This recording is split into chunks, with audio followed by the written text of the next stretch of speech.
everyone. It's time for Tami's Take here on the Crown City Network. Tami's Take is the crossroads of politics and pop culture. I'm Tami Devine. This is my take. Take it or leave it. I hope you'll take it to heart. Elections are over and the people have spoken. Donald Trump is the 45th president of the United States. I, for one, think Americans made the right choice. But not everyone's happy about that. Today we'll get into the mandate we send with Donald Trump to Washington, the people's expectations. We'll also talk about the protests going on around the country. Is this more bird dogging? You want to know what that is? We'll talk about that. Then we'll discuss the cabinet, our picks, my picks for Donald Trump's advisors. And with me to chat about all of this is actress, businesswoman, and Donald Trump supporter, Kimberlin Brown. Thank you so much for being with us. Oh, thank you for having me. Okay, so let's get right into it because right away, election night, you know, things just got a little bit weird. And I'm just thinking that if the tables were reversed and Donald Trump decided, oh, I'm not going to talk to the people tonight. You're going to have to wait until I'm up for it. I think that all mayhem would have broken loose. Oh, it definitely would have broken loose. And you know, the thing that really bothered me about that whole scenario of Hillary not coming out and addressing the people who work so hard. The volunteers. For her. Telling them to go home? Once again, it was all about Hillary. It wasn't about the people that she had working day and night and on a much grander scale than Donald ever had. And the thing about it, though, too, is that, you know, someone I know very well says that she probably didn't have a speech written. And they didn't know how to approach it because it was like everyone was just expecting her to win. I don't know. You know, they said that she was working on two separate speeches, one for taking office and one for not. But so I was really shocked when she did not take that stage and address the people who worked day and night for her. And what I can't figure out is why no one criticized her about it. This is the thing that's really gotten me for this entire campaign, is that, you know, they talked about women's rights. She was all for equality for women and things like that. But what I think, what they did for her, the media, the people on the left, is I think they set women's equality way back because they treated her like she could not win on her own merits. They treated her like she needed to be covered. She needed to be cared for. She needed not to be criticized. You know what? Have a fair and level playing ground, right? No, I agree completely. You know, I believe that America is ready for a female president, but it has to be the right female. You can't elect somebody only because they are a female. Exactly. You know, I'm getting emails from all over the world, and I used to do a lot of charity work in South Africa, and I have the most beautiful black businesswoman sending me emails thanking me for not being a victim during this election process, for speaking on behalf of women and women in business. And she was so excited to see Trump win, and on the merits of what the media allowed us to see anyway, saying, I hope that comes to South Africa because I am tired of being treated as though I am a victim. And that is what we heard, I think, throughout the entire process, is people saying, oh, women need to be protected. Oh, we're gonna take care of them. We're gonna protect women. We're gonna make sure they get this and that. You know what? Women can do things for themselves. Absolutely. We don't need somebody to, you know, go around and come. I mean, I'm all for chivalry. I'm all for whatever. Yes. But for the left, for Hillary Clinton to talk about, oh, women can't do this, women can't do that on our own, we can. Exactly. We don't need that kind of coverage. And you know what? She's such a voice for women and women's rights and equal pay. But that never even came out in the media as well. The entire time she was a senator, the entire time she was a part of the Clinton Foundation before she ran, she paid women 75 cents on the dollar. For everything, everywhere she was. For the everything. Clinton Foundation, was it even in the State Department? I don't know. Yes. But wherever she was not practicing what she was preaching. Not at all. Not at all. And the media never even went close to that. They won't touch things about that. And that just drives me crazy. And so I did not hear one time them saying that, oh, Hillary, if Donald Trump wins, are you going to have a peaceful transfer? Right. Not one time. No. They dogged Donald Trump about that. Every single show he was on, everywhere he went. Are you going to hand off peacefully? All his surrogates. Are you going to hand off peacefully? And, Right. you know, his answer, I think, was legit. Let's wait and see if there's any cheating going on or anything like that. And then, Exactly. you know, I'll make the decision. That was legitimate. They never asked Hillary not one time if she was going to do a peaceful transfer. And then No. they got caught with their pants down on that. Well, and you know, she, like you said earlier, she didn't go out on stage and address her people. There was nothing peaceful about it until the next day, very late in the day, mind Yeah. you. You know, her speech was very nice. Her speech was nice. Yes. His speech was nice. But now the thing about it is they're trying to totally undo it with the protests going on around the country. And I think that makes a nice segue into it. Thousands of people have taken to the streets to protest the election Right. of Donald Trump. Some protests have turned violent. There have been many arrests in Los Angeles and in other places of the country. Why don't we see Obama and Hillary getting out there and saying, okay, people, Donald Trump won. Stop this madness. No, and if you see the people that are out there protesting, they look like a bunch of young college kids. And once again, people who are uninformed. They've got their banners saying, you know, the Wall Street gang and this, that, and the other.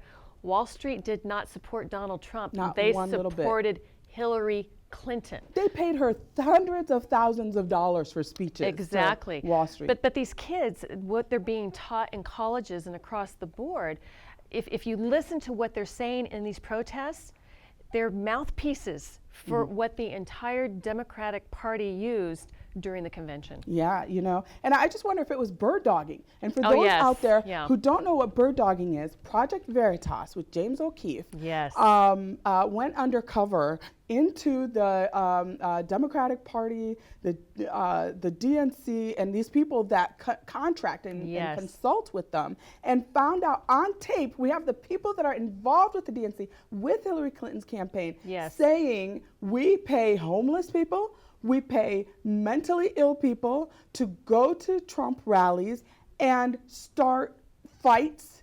And at some of these rallies, people were really hurt. Exactly. There are people, cops in Chicago with blood on their faces. There are people that were egged. There are people that had to run for their lives, literally, to get into the rallies. That was all bird dogging by the DNC signed off on it, and Hillary herself, through the campaign, signed off on that. That is what people on their side said on videotape. It's absolutely true. And you know what? It's across the board. It wasn't just in the presidential portion of the election, because Right. I was doing some work in New Hampshire for Kelly Ayotte, who unfortunately did not win. And the money that Hillary and the DNC were dumping into that campaign as well, with complete fabrication, lies left and right.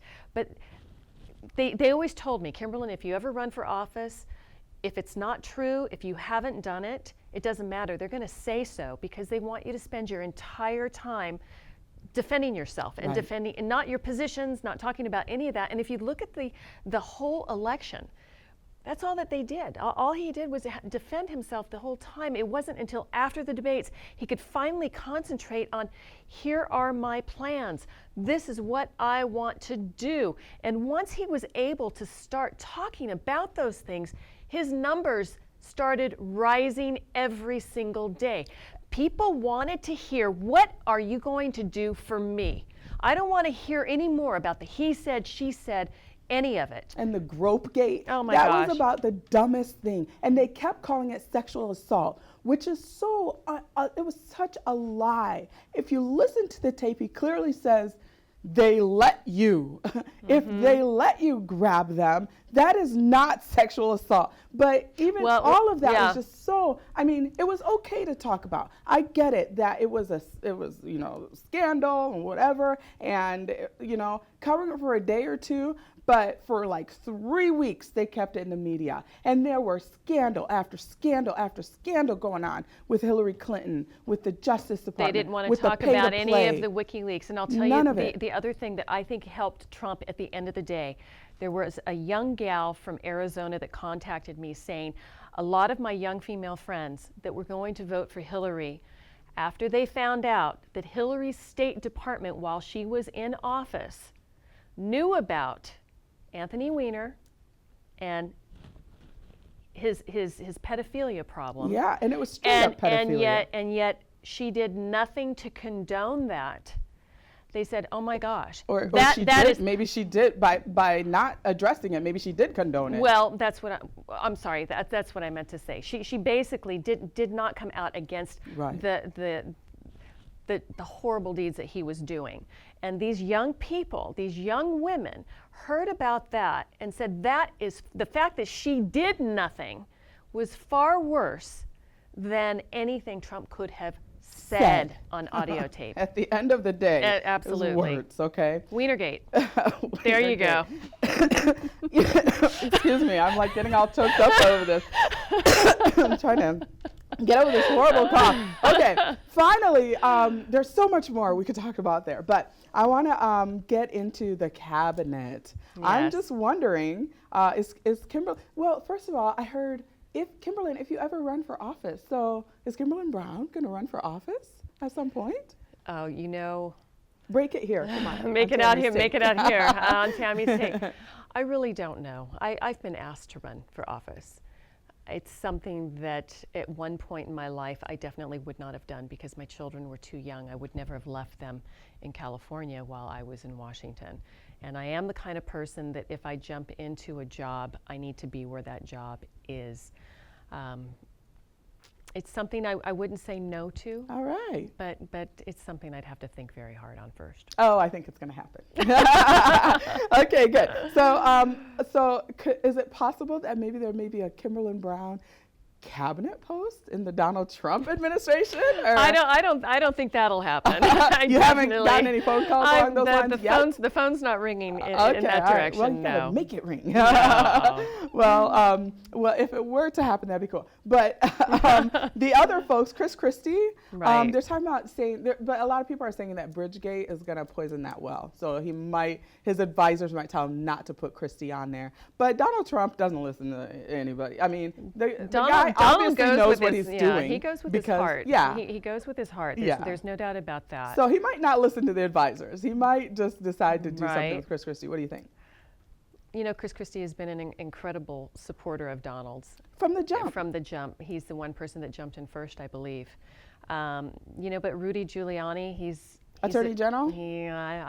I'm thinking so. What do you think? I think so. I mean, the things that he came out and said and about Hillary Clinton and saying James Comey, who worked for Rudy Giuliani, Right. Giuliani was James Comey's boss, James Comey, the head of the FBI. Right. And Giuliani is going, did I teach you nothing? I know. There was tons of intent there. Why aren't you charging her? But once again, with this entire administration, it seems as though bad behavior is rewarded and not punished. Right. There's been plenty of bad behavior that has just gone away, that where truly, like Donald said during the campaign, you and I would be in jail now. We would be in jail. Absolutely. The crazy thing is that, people get on these phone calls and they, get their talking points. That is fact. It is proven fact that the networks, the news outlets, and the people within the DNC and everywhere, they literally get on phone calls every day and get the talking points for that day.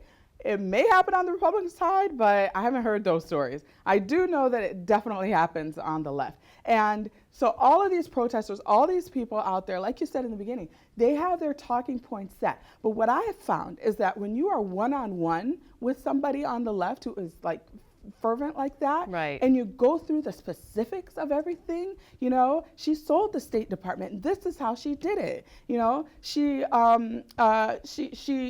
allowed the Benghazi 4 to die, and this is how she did it. But you know what? It sways people. But you do your homework. You look at both sides of an issue. Right. I have found through this entire electoral process that most people only do what they're told to say.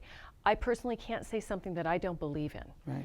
And it is worth it for our country, for all of us, to do our homework and to go and dig behind the candidates and find out, Trump is not a perfect person. If they did their homework, we wouldn't be seeing the riots that we're seeing today. Yeah, that's exactly right. And like you said before, I think it's being brought on by an outside agitating force. Oh yeah, and we know that people pay protesters. Absolutely. They get paid. We know now, out. don't we? Yes, we do. Yes, we do. That's out. But you know what? It was out even before. I think a lot of the election. We saw that Black Lives Matter was like showing up on the DNC's door saying, "Where's our paychecks? You haven't paid us yet." Exactly. And I mean, it's absolute fact. Well, and how about the visits to the White House? Exactly, hundreds of visits. Hundreds to the of White visits House. to the White House. And yes. at the end of the day, I blame the media. I think the media is complicit with whatever happens with these protests and everything else, because they did not tell both sides of the story. And that is journalism malpractice to me. It was tabloid-esque. Yeah. At best, the entire season was tabloid-esque. They learned that you need to tell both sides of the story in journalism school. And if they didn't do that, that's a problem. Well, I believe that this election spoke for the people at the end of the day, where the media was trying to run the narrative, to drive the points. American voters stood up and said, no more. Exactly. No more. And there will be networks that are going to be in serious trouble after this. I believe so. And deservedly so. Yes. Thank you so much, Kimberlin Brown, for being with me. I'm so happy to be here. Thank you. I enjoyed that discussion. Okay, so that is it for Tami's Take here on the Crown City Network. Tami's Take is the crossroads of politics and pop culture. What you heard Kimberlin Brown say, that's her take. What I said is my take. Take it or leave it. I hope you'll take it to heart. Watch us online at crowncitynews.com. And don't forget to catch CCM Sunrise on KVMD Saturdays 6 a.m. and Sundays 5 a.m. Also, visit us on Facebook, Twitter, and YouTube. See you next time.